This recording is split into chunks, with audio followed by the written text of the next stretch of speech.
Hello, welcome back to Andian Autos Motorsport, and sporting a new hat. This is just going to be, I think, about 3 parts. Just an update on the Clio. There's some bits I missed out in the first one, such as decoking the head, cleaning the valves, and checking if the valves are straight.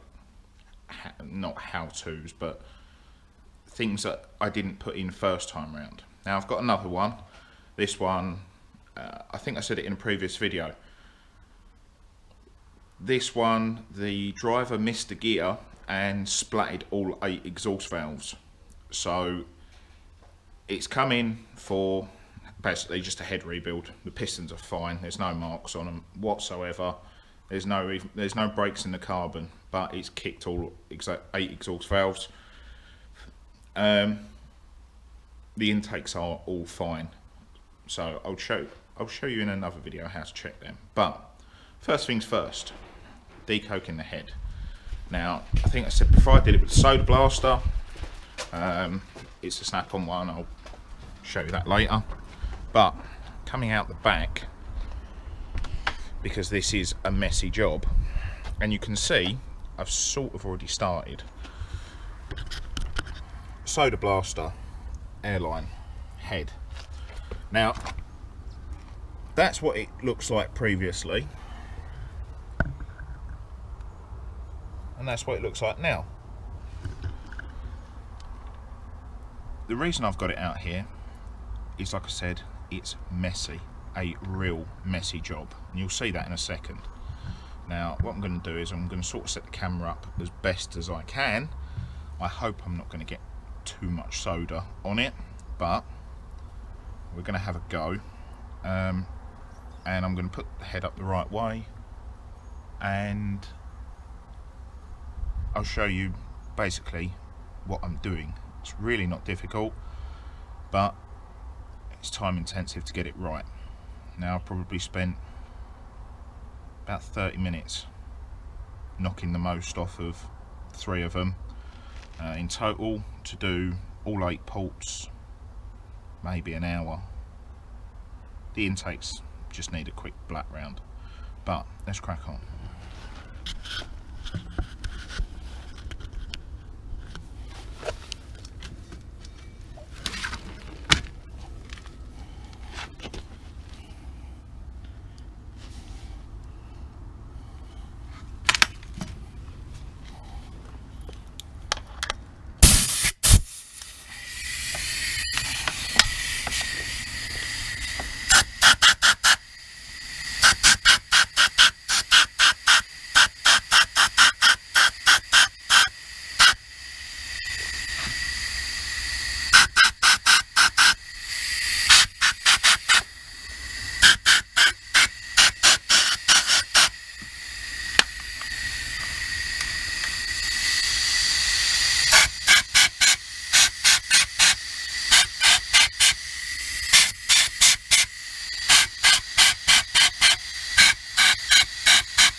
Yep, the camera's covered. I'm covered. Hang on. There we go. It's really simple, but really messy. Now, I'm going to unplug that so that the compressor doesn't kick back on whilst we go back inside. Now, that was, what, 2 minutes of it, and you can see how much progress I made. Getting covered.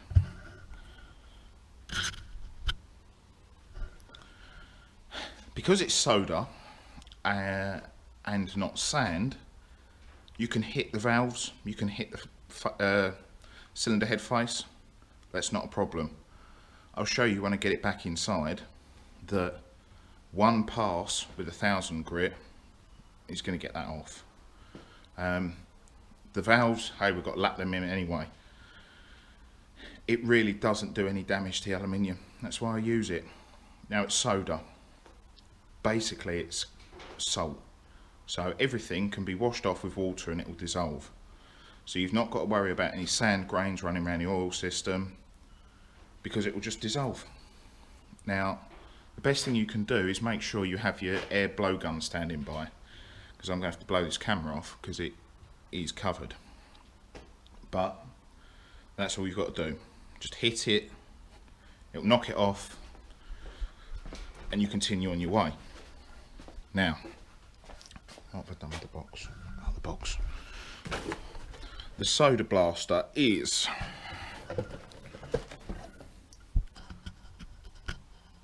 one of them, JWL SB1 from Snap-on, and that's the medium.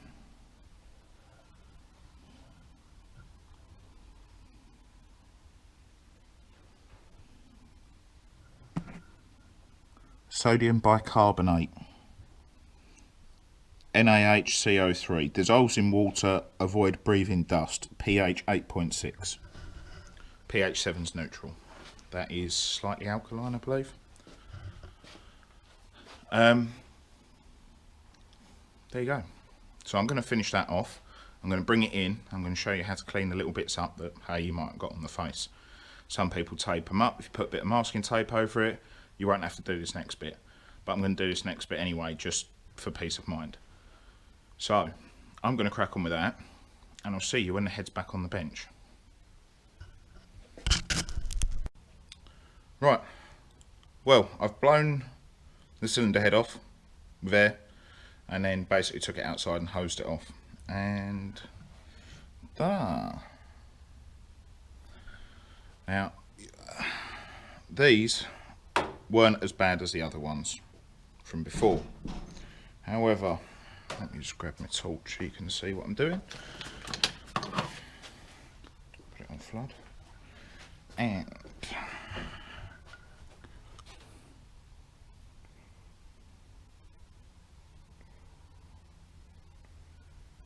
that there, what looks to be dirt, is where I've just cleaned it with brake cleaner. See the mark? That one and that one. They've come up pretty damn clean. Just the way we like it. And you can see from this side, just turn that on so I can see what I'm doing.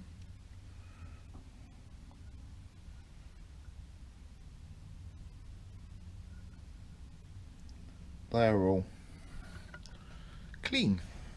Now, I think I said previously, the little marks, little black marks you see, is actually just grease. And I'm going to prove that to you. Now, right down on that one, there's a tiny little black mark on the edge of the stem. Now, take good old brake cleaner, squirt, squirt. Take rag, wipe, wipe, cha-ching, gone. Soda blasting won't get rid of grease. You've got to degrease this first. Now, I said to you, I was going to show you about how to remove the marks that are left on the face. Well, that's fairly simple. There we go.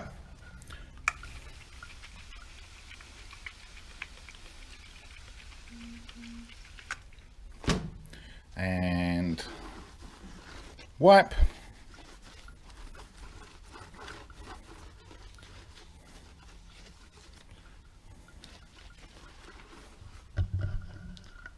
And there we go. That's all the soda blast marks removed. Now this head has been off, it's been skimmed, and I said to them, take the thinnest pass possible. So they have. And what it's revealed is that someone previously, once they'd cleaned the dirt out the way, when they've had this skimmed, they obviously hadn't set it up very well. Because you can see here,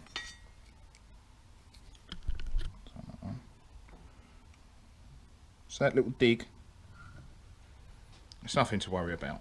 Honestly, it's nothing to worry about. But all I'm going to do is I'm going to take some 600 grit paper, just put it on a flat edge and just rub it over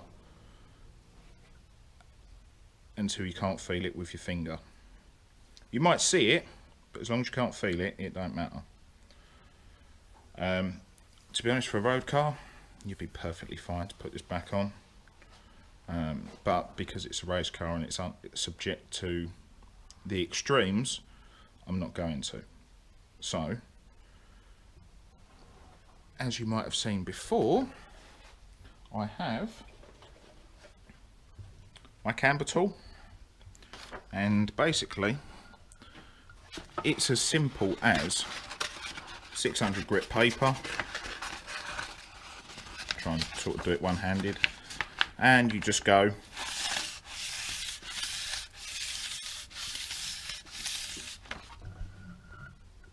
that easy.